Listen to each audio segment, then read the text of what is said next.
ప్రకృతి పద్ధతిలో కష్టపడి సాగు చేస్తే దానికి మించిన ఫలితం లభిస్తుంది. దీనికి కపిలేశ్వరయ్య సాగు చేసిన పంటలే ఉదాహరణ. కుటుంబ సభ్యుల సహకారంతో అవసరమైన సమయాల్లో శ్రమ చేస్తూ నిరంతర దిగుబడితో మెరుగైన రాబడి సాధిస్తున్నారు.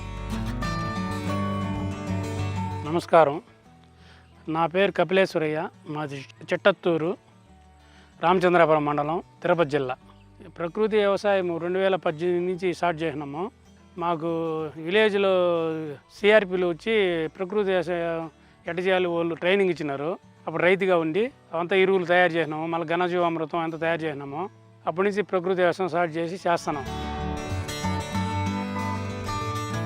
రైతు చిత్తూరు కపిలేశ్వరయ్య 4 ఏళ్లుగా ప్రకృతి పద్ధతిని అనుసరిస్తున్నారు. తనకున్న 2.5 ఎకరాల భూమిలో వరితో పాటు ఏటీఎం పద్ధతిలో సాగు చేస్తున్నారు.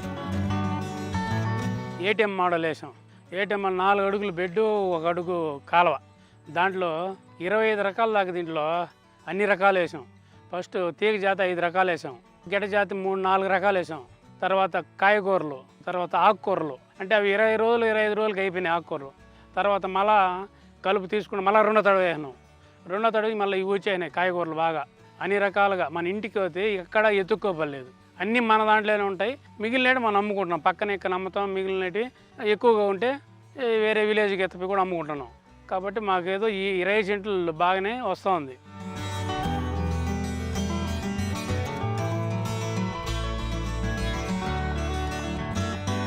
ఫస్ట్ ఘనజీవామృతం వేస్తాము.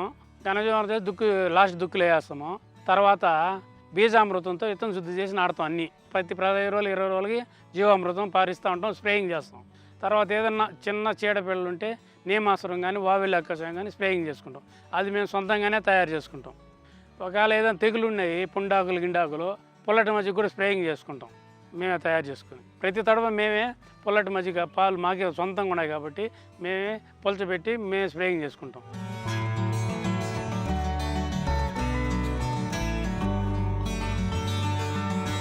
ఈ క్రమంలో పంటల నుంచి సమకూరిన ఉత్పత్తులను ముందుగా ఇంటి అవసరాలకు వినియోగిస్తున్నారు. అదనంగా వచ్చిన వాటిని మార్కెట్లో విక్రయిస్తున్నారు. ఈ కూరగాయలు మేము తింటాము, ఊర్లో అమ్ముతాం. ఊర్లో కూడా ఫుల్ అయిపోయినాయంటే పక్క రామాపురం అంగళ్ళకి ఎత్తపోయిస్తాను, అంగళ్ళలో వేసుకుంటారు. అక్కడ కూడా అన్ని రకాలే వేస్తాం. వాళ్ళకి తీసుకున్న వాళ్ళందరూ ఒక తడవ తీసుకోమది మీ కూరగాయలు బాగా తీయగా ఉన్నాయి అని మళ్ళీ తెమ్మంటున్నారు. మా వాళ్ళకి మేము మార్కెట్ పోయి తెస్తే వాడిపోతున్నాయి, తేవడం సాయంకాలానికి మీ మరుసటి కూడా పచ్చగా ఉంటాయి అని వాళ్ళు చెప్తారు. అందుకే మా దగ్గరనే తీసుకుంటారు వాళ్ళు.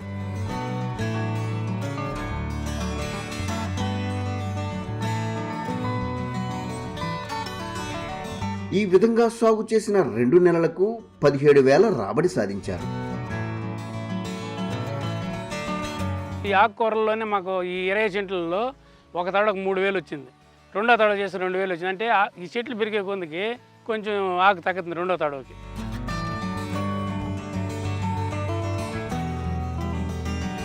దీనికి అదనంగా అనుబంధ రంగమైన పాడిని ప్రోత్సహిస్తున్నారు. వీటి కోసం పశుగ్రాసాన్ని సాగు చేసి మేతగా అందిస్తున్నారు.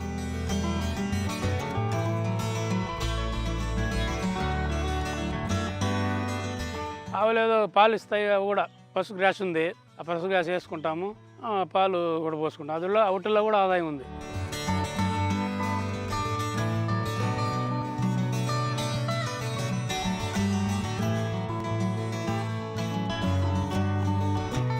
మూడేళ్లుగా ఈ పద్ధతిని అనుసరించడం వల్ల నేల గుల్లబారి సారవంతంగా మారింది. వేరు వ్యవస్థ మరింత లోతుకు వెళ్లేలా దోహదం చేస్తోంది. వానపాములు సైతం వృద్ధి చెందుతున్నాయి. మొక్కజొన్నలు ఉన్నాయి కదా, ఆ మొక్కజొన్నలు పెరిగితే 1 అడుగు వచ్చింది గుంత. దాని చుట్టూ ఏరు వస్తుంటే చుట్టూ ఏరే 1 అడుగు వచ్చింది. ఏరు కూడా 1 అడుగు ఉంటుంది ఎడం, మళ్ళీ గుంత కూడా 1 అడుగు పడింది. ఆ మార్గం ఉంది మా భూమి మెత్తగా చేత్తో కూడా లోడే విధంగా ఉంటుంది మా భూమి.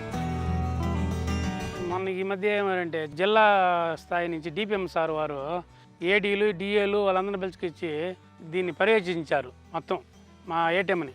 వాళ్ళు చాలా బాగుంది, భలే చేసినావు, అందరిని చాలా మంది మీరు బాగా కాపాడుతున్నావు ఈ కూరగాయలు ఇచ్చి అని కూడా చెప్పడం జరిగింది. తక్కువ పెట్టుబడితో కుటుంబ సభ్యుల సహకారంతో శ్రమ చేస్తూ పలు పంటలు సాగు చేయడం వల్ల మెరుగైన ఫలితాలు సాధిస్తున్నారు. వీటి నుంచి సమకూరిన ఆదాయంతో తన అమ్మాయిని ఉన్నత చదువులకు పంపేందుకు ఏర్పాట్లు చేసుకుంటున్నారు. 20 సెంట్లు ఏటీఎంలో ఏం చేస్తున్నామంటే 3 రోజులకి 2 రోజులకి ఒక 1000 రూపాయలు వస్తూ ఉంటుంది, కంటిన్యూ వస్తూ ఉంటుంది. అదే ఇంటి ఖర్చులకి, మా పాప కాలేజీ పోయేదానికి వాటికి అదే ఉపయోగించుకుంటున్నాం. ఇప్పటి వరకు 2 కూతురు నాకు, ఒక పాప పెళ్ళి అయిపోయింది, ఇంకో పాప బీటెక్ చేస్తుంది, ఫస్ట్ ఇయర్ ఇప్పుడు పోతుంది. మనం కష్టపడుకుంటూ ఉంటే గ్యారెంటీగా ఏటీఎంలో మంచి ఆదాయం ఉంది. సాగు ప్రయోజనాలు తెలుసుకున్న సమీప రైతాంగం రైతు కపిలేశ్వరయ్యను అనుసరిస్తున్నారు.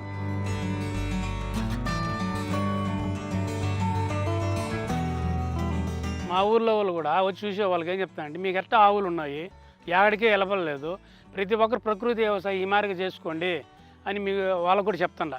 ఎందుకు ఊరికి అనవసరంగా ఎరువులు, బయట ఎరువులు తెచ్చేసి ఖర్చు పెట్టుకుంటారు, ఈ ఎట్టా అందరికి ఆవులనే పాలు పిండుకున్నారు, అదేవిధంగా మూత్రం, ఆ పేడ కూడా వాడుకొని మీరు చేసుకోండి అని అందరికి చెప్తున్నాం. కొద్దిగా 20 సెంట్లు వేసుకుంటే దాంట్లో అనుభవం బాగా వస్తుంది. తర్వాత మనం ఎంత చేయగలుగుతాం అంత పెంచుకోగలుగుతాం.